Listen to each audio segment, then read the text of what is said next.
الحمد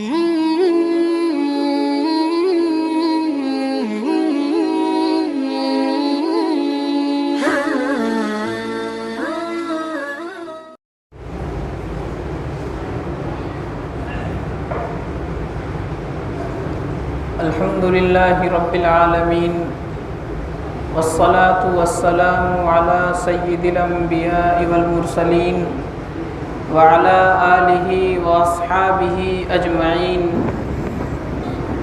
أما بعد فأعوذ بالله من الشيطان الرجيم بسم الله الرحمن الرحيم يا أيها الذين آمنوا لا تلهكم أموالكم ولا أولادكم عن ذكر الله ومن يفعل ذلك فأولئك هم الخاسرون صدق اللہ العظیم۔ محترم بزرگوں اور عزیز دینی بھائیوں، اللہ تعالیٰ نے انسان کو دو بڑی نعمتیں عطا فرمائی ہیں۔ اللہ کی کوئی بھی نعمت ہو، اگر اس کا غلط استعمال ہونے لگے تو نعمت عذاب بن جاتی ہے، پھر وہ چیز رحمت کے بجائے زحمت ہو جاتی ہے، پھر اس سے راحت اور آرام نہیں ملتا بلکہ وہ تکلیف کا سبب ہوتی ہے۔ گھی یہ اللہ کی بہت بڑی نعمت ہے، لیکن اگر کوئی آدمی ایک ہی بار میں پورا لوٹا پی لے تو پھر وہ صبح سے شام تک لوٹا لے کر ہی بھاگتا رہے گا۔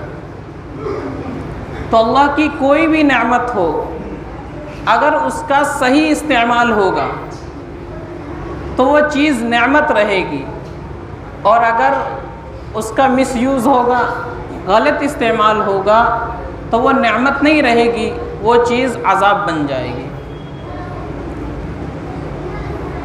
اللہ نے قرآن کریم میں فرمایا،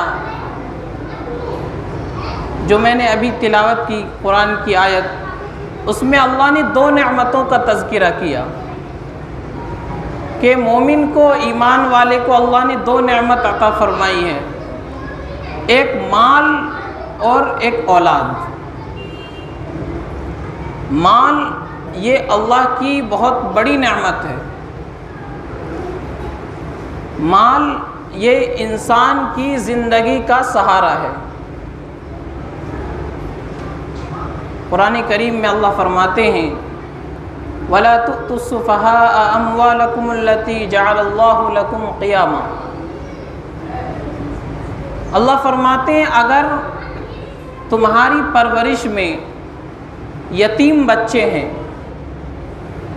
ان کا مال ان کے حوالے مت کرو جب تک وہ نادان ہے۔ وہ جس وقت تک سمجھدار نہیں ہے، نادان ہے، اگر ان کا مال ان کے حوالے کیا جائے گا تو وہ اپنے مال کو ضائع کر دیں گے، ادھر ادھر خرچ کر دیں گے۔ فرمایا اللہ نے کہ وہ مال ان کے حوالے مت کرو جس مال کو اللہ نے تمہارے لیے سہارا بنایا ہے۔ معلوم ہوا قرآن کی اس آیت سے کہ مال یہ انسان کی زندگی کے لیے سہارا ہے۔ ایک حدیث میں آپ علیہ الصلاۃ والسلام نے فرمایا کاد الفقر ان یکون کفرا، کہ فقر و فاقہ یعنی غریبی، تنگ دستی،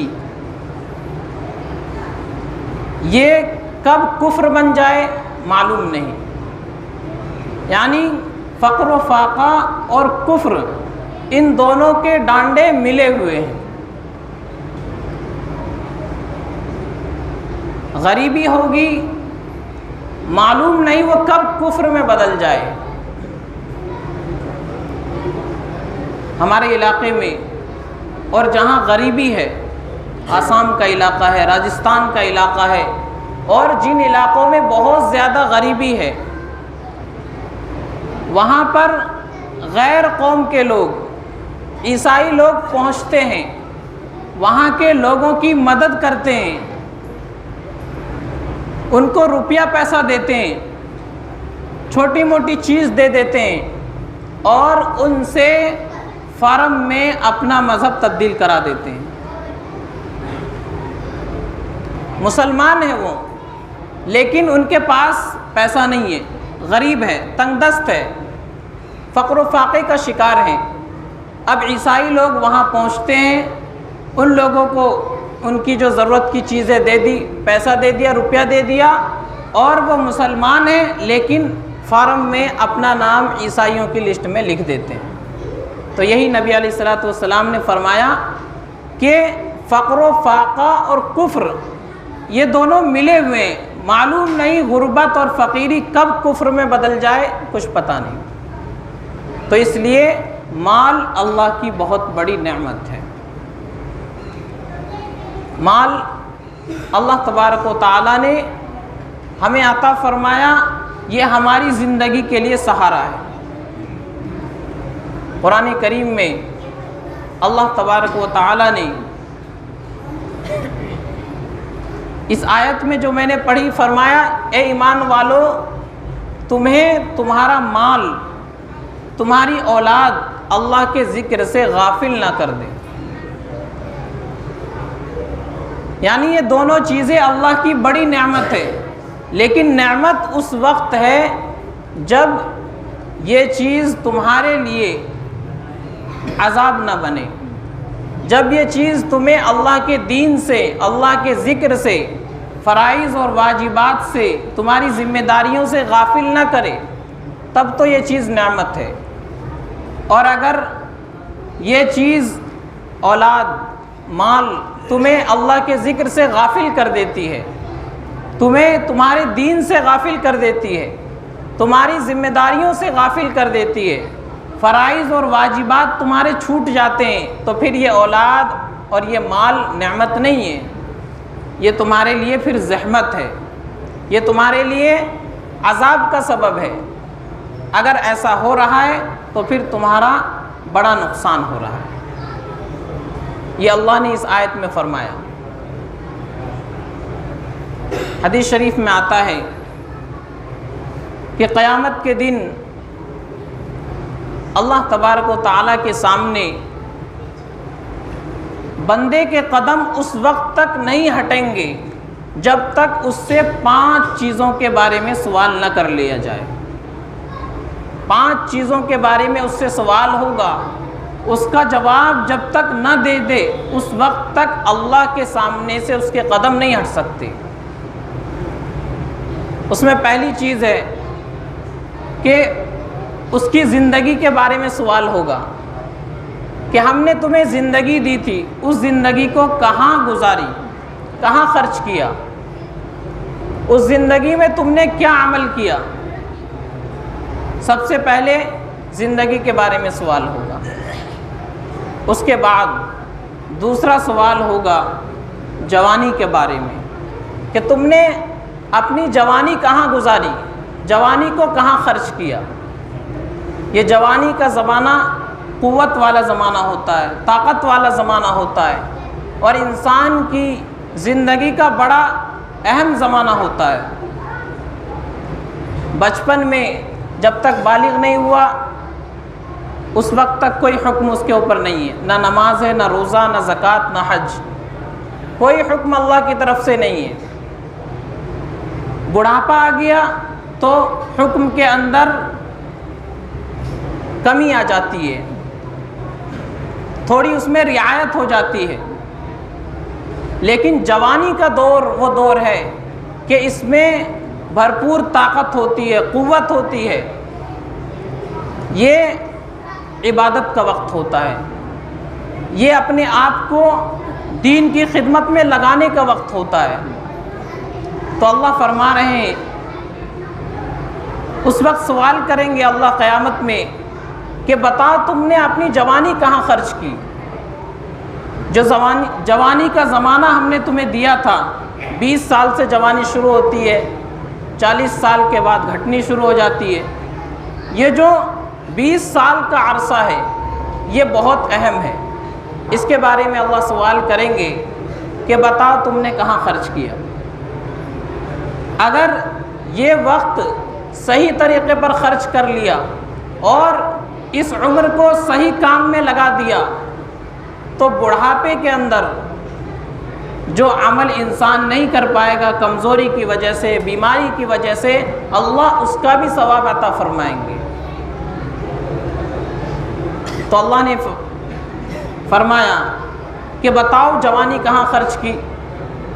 ہم نے تمہیں جوانی دی تھی، طاقت دی تھی، قوت دی تھی، اس کو کس کام میں لگایا؟ کیا تم نے ہمارے حکموں کے مطابق اس کو گزارا، ہمارے احکام کو پورا کیا یا نہیں کیا؟ تو اس بارے میں بھی سوال ہوگا۔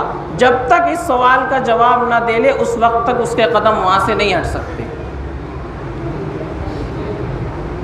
یہی وقت ہوتا ہے جب انسان بہکتا ہے، پھسلتا ہے۔ اس وقت میں اگر وہ سمجھ جائے تو اس کی زندگی سمجھ جاتی ہے۔ تو یہ دوسرا سوال ہوگا جوانی کے بارے میں۔ تیسرا اور چوتھا سوال ہوگا مال کے بارے میں۔ مال کہاں سے حاصل کیا اور کہاں پر پھر اس کو خرچ کر دیا؟ ایک ایمان والا مسلمان آزاد نہیں ہے کہ جہاں سے چاہے کما لے اور جہاں چاہے خرچ کر دے، بلکہ اللہ نے جائز طریقے سے مال کمانے کے راستے دکھائے ہیں کہ یہ راستے ہیں جہاں سے تم مال حاصل کر سکتے ہو، مال کما سکتے ہو، جیسے چاہے حاصل نہیں کر سکتے۔ تو یہ بھی سوال ہوگا کہ مال کمایا کہاں سے؟ کہیں حلال راستے سے تو مال حاصل نہیں کیا، کہیں چوری کر کے مال حاصل نہیں کیا، کسی کو لوٹ کر کے مال حاصل نہیں کیا، رشوت کے ذریعے تو مال حاصل نہیں کیا۔ تو یہ بھی سوال ہوگا۔ چوتھا سوال ہوگا پھر اس مال کو خرچ کہاں کیا؟ اللہ نے جو ہمیں مال دیا ہے، ہم اس مال کے مالک نہیں ہیں۔ اصل مالک تو وہی ہے جس نے دیا ہے، اللہ اصل مالک ہے۔ ہمیں اللہ نے دیا ہے، ہمیں اس میں اللہ نے نائب بنا دیا ہے۔ قرآن میں اللہ فرماتے ہیں وَأَنفِقُوا مِمَّا جَعَلَكُمْ مُسْتَخْلَفِينَ فِيهِ کہ اللہ کے راستے میں اس مال میں سے خرچ کرو جس میں ہم نے تمہیں اپنا نائب بنایا ہے، خلیفہ بنایا ہے۔ تو اللہ نے ہمیں مال کا مالک نہیں بنایا، نائب بنایا ہے۔ مال اللہ کا ہے، ہمیں اللہ نے دیا، تو جہاں اللہ کا حکم ہوگا وہاں خرچ کرنا ہوگا۔ جیسے شوہر کا مال ہو، شوہر کما کر لاتا ہے، روپیہ پیسہ بیوی کے حوالے کر دیتا ہے، تو مال کی مالک بیوی نہیں ہے، شوہر مالک ہے۔ شوہر کہے کہ کسی غریب کو 10 روپے دے دو تو اب بیوی کو دینا ہوگا، نکال کر کے اس کے مال سے دے دے گی۔ اگر وہ نہیں دے رہی ہے تو اس کا مطلب وہ مالک بن گئی ہے۔ مالک تو حکم دے رہا ہے دینے کا، لیکن وہ نہیں دے رہی ہے، تو اس کا مطلب وہ مالک بن گئی ہے، حالانکہ وہ مالک نہیں ہے۔ تو اللہ نے جو ہمیں مال دیا ہم اس کے مالک نہیں ہیں، ہمیں اللہ نے نائب بنایا ہے، مینیجر بنایا ہے کہ جہاں اللہ حکم دیں گے ہمیں وہاں اس مال کو خرچ کرنا ہوگا۔ تو مال کے بارے میں سوال ہوں گے دو، ایک تو یہ مال کمایا کہاں سے، دوسرا یہ کہ اس مال کو پھر خرچ کہاں پر کیا۔ پانچواں سوال ہوگا کہ اپنے علم پر عمل کتنا کیا۔ ہم نے جو تمہیں علم دیا تھا اس علم پر عمل کتنا کیا، علم پر عمل کیا یا نہیں کیا۔ ایک آدمی جاہل ہے، وہ عمل نہیں کر رہا ہے، جانتا نہیں ہے، تو اللہ کے یہاں اس کی کچھ رعایت ہو سکتی ہے، لیکن جو آدمی جانتا ہے اس کے باوجود عمل نہیں کر رہا، اس کے باوجود مان نہیں رہا، اس کی زیادہ پکڑ ہوگی۔ تو علم کے بارے میں سوال ہوگا کہ علم پر کتنا عمل کیا۔ جو آدمی نہیں جانتا اس کی اللہ کے یہاں کچھ رعایت ہو سکتی ہے۔ بخاری شریف کے اندر ایک واقعہ لکھا ہے کہ ایک شخص تھا کفن چور، لوگوں کو دفن کر کے آتے تھے، وہ جاتا قبرستان میں قبر کھودتا اور کفن چرا لیتا تھا۔ پوری زندگی اس نے یہ عمل کیا، اللہ کی نافرمانی میں گزاری۔ جب اس کی موت کا وقت قریب آیا تو اس نے اپنے بیٹوں کو، وارثوں کو وصیت کی کہ جب میں مر جاؤں تو مجھے دفن نہیں کرنا بلکہ مجھے جلا دینا، مجھے جلا کر راکھ بنا دینا، اور پھر اس کے بعد جس دن آندھی آئے، طوفان آئے، میری راکھ کو اڑا دینا کہیں ہوا میں، تاکہ میں اللہ کی پکڑ سے بچ جاؤں۔ تو وارثوں نے ایسا ہی کیا، اس کو جلا دیا، اس کی راکھ کو ہوا میں اڑا دیا۔ حدیث میں ہے کہ اللہ تبارک و تعالیٰ نے حکم دیا ہواؤں کو کہ اس کی راکھ کو جمع کرو۔ اس کی راکھ جمع ہو گئی، پھر اس میں روح ڈالی گئی، اللہ کے سامنے اس کو پیش کیا گیا۔ اللہ نے پوچھا کہ اے میرے بندے، تو نے یہ حرکت کیوں کی؟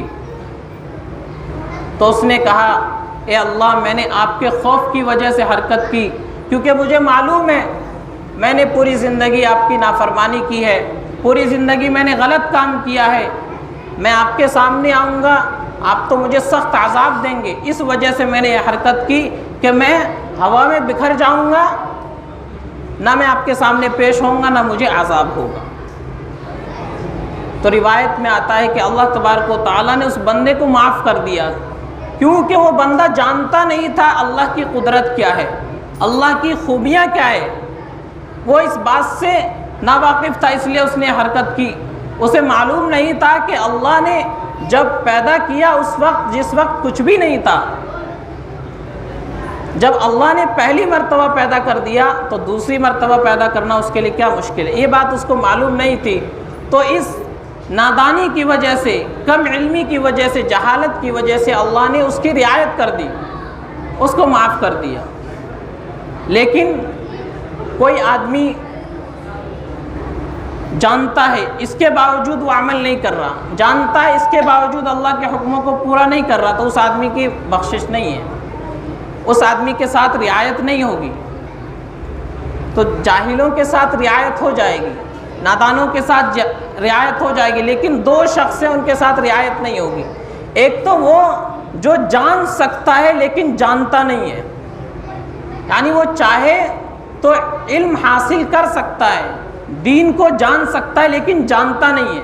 بہت سارے لوگ اس لیے دین نہیں جانتے کہ اگر جانیں گے تو پھر اس پر عمل بھی کرنا ہوگا، جان لیں گے مسئلہ تو اس پر عمل بھی کرنا ہوگا، اس لیے وہ سیکھتے ہی نہیں ہیں۔ تو جو آدمی جان سکتا ہے اس کے باوجود وہ جانتا نہیں ہے تو اس کی بھی رعایت نہیں ہوگی۔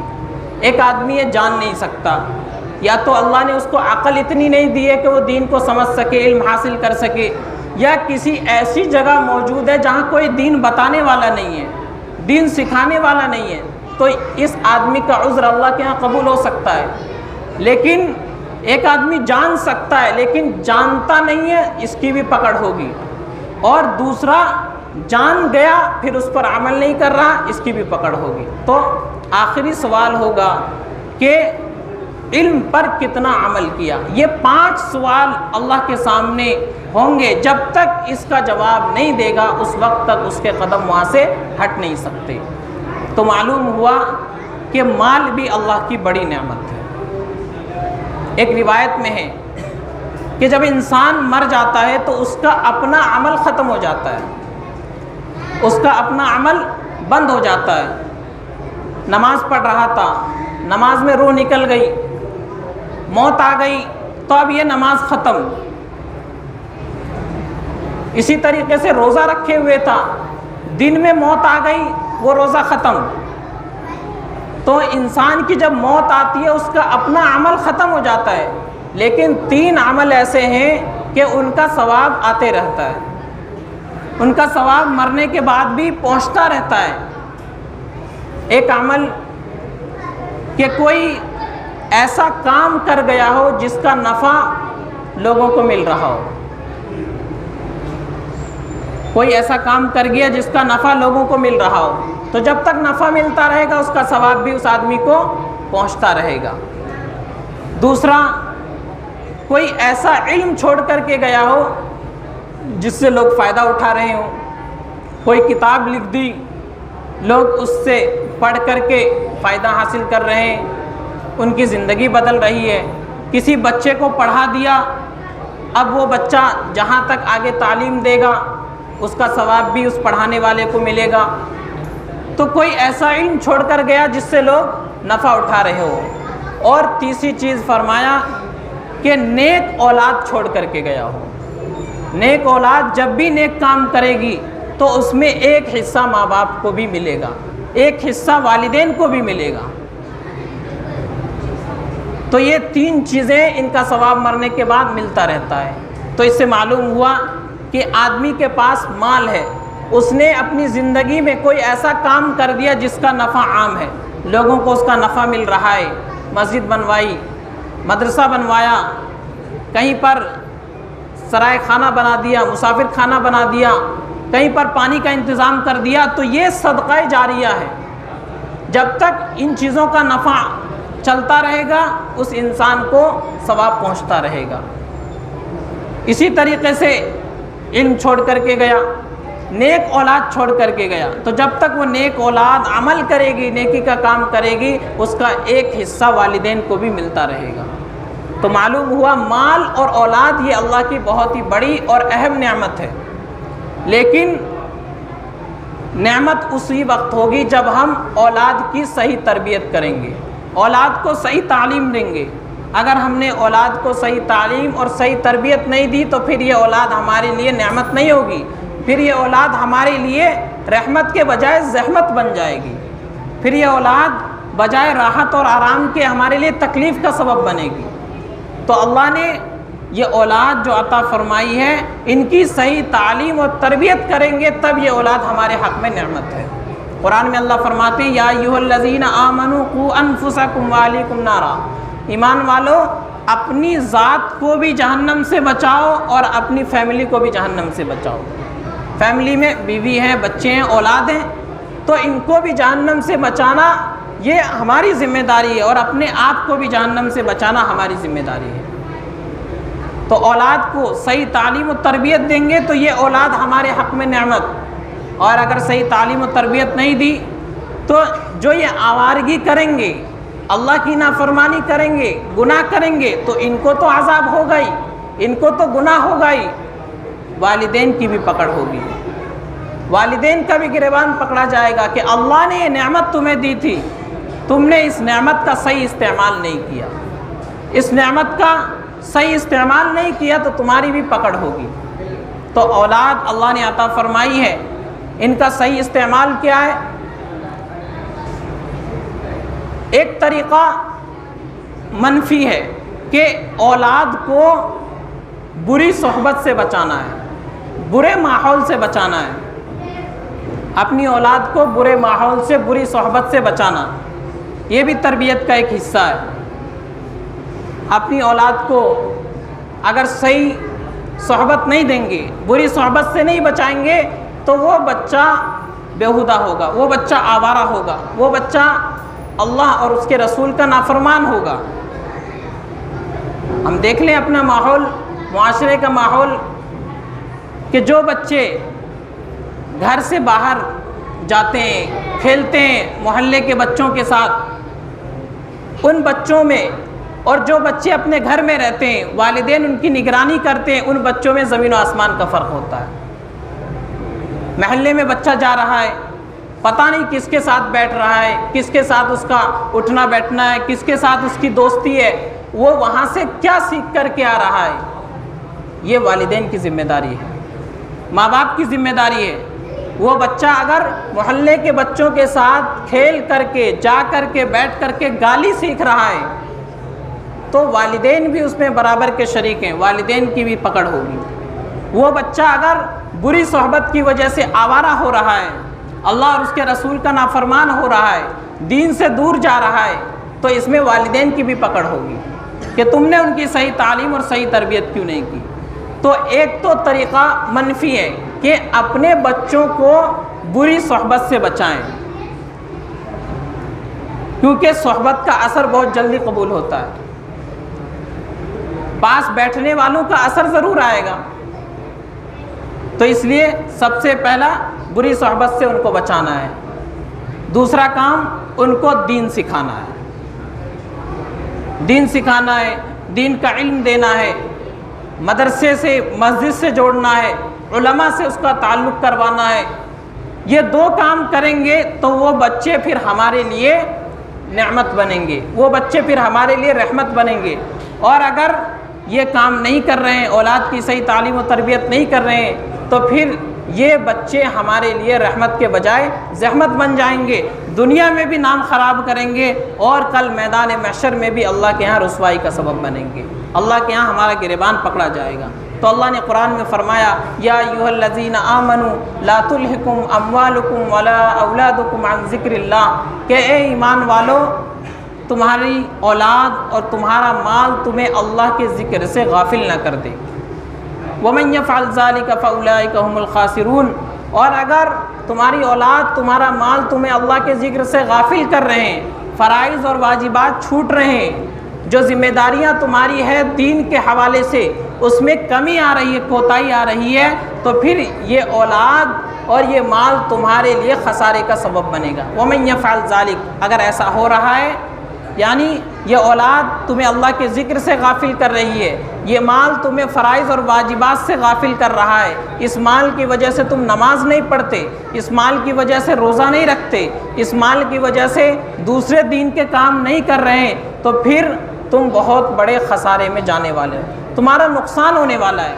اب انسان سوچے گا نقصان کیا ہو رہا ہے، بینک بیلنس تو بھرا ہوا ہے، اولاد اللہ نے بہت دے رکھی ہے، نقصان کیا ہو رہا ہے؟ تو دنیا میں نقصان نظر نہیں آ رہا، لیکن آخرت کے حوالے سے بڑا نقصان ہو رہا ہے۔ اس لیے اللہ نے یہ دو نعمتیں دی ہیں، ان کی قدر کرنی ہے اور ان کو صحیح طریقے سے استعمال کرنا ہے۔ اللہ نے مال دیا ہے، مال صحیح طریقے سے کمانا ہے اور صحیح جگہ پر اس کو خرچ کرنا ہے۔ اسی طریقے سے اللہ نے اولاد دی ہے تو ان کی صحیح تعلیم اور تربیت کرنی ہے۔ یہ دو کام کر لیں گے تو یہ نعمت ہمارے لیے رحمت بن جائے گی، اور اگر ایسا نہیں کرتے تو پھر یہ ہمارے لیے زحمت بن جائے گی اور آخرت میں خسارے کا اور نقصان کا سبب ہوگی۔ اللہ ہم سب کو عمل کی توفیق عطا فرمائے۔ وآخر دعوانا ان الحمد للہ رب العالمین۔